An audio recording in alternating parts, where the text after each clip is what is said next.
अहिल्यादेवी होळकर यांच्या 300व्या जयंतीनिमित्त राज्यात सर्वत्र विविध कार्यक्रम राबविले जात आहेत। त्यातच आज परभणी जिल्ह्यातील गंगाखेड येथे गोदावरी नदीवर अहिल्यादेवी होळकर यांनी त्या काठात गोदा घाट बांधला होता।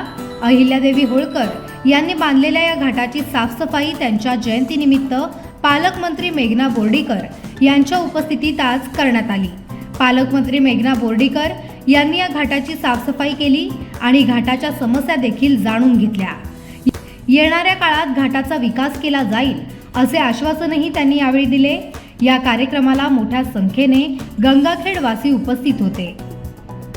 घरामध्ये आदरणीय पंतप्रधान नरेंद्र मोदीजी, आदरणीय मुख्यमंत्री देवेंद्र फडणवीस साहेब यांच्या नेतृत्वात पुण्यश्लोक अहिल्यादेवी होळकरांचं त्रिशताब्दी वर्ष साजरं केलं जात आहे।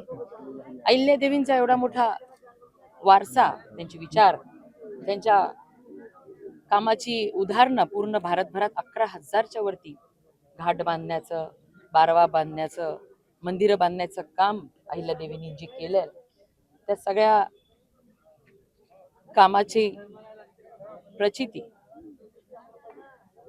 प्रत्येक गावामध्ये जाऊन आज बघा, आपण परभणीकर नशीबवान आहोत की ह्या गंगाखेडमधील गोदावरीचा हा घाट अहिल्यादेवींनी या ठिकाणी बांधलेला आहे। त्यामुळे एवढं आपलं भाग्य आहे, अहिल्यादेवींचं कार्य आपल्या जिल्ह्यापर्यंत पोहोचलेलं आहे। म्हणून ह्या घाट आणि हा गोदावरीचा काठ स्वच्छ करण्याचं काम आज आम्ही या ठिकाणी सर्वांनी मिळून केलेलं आहे।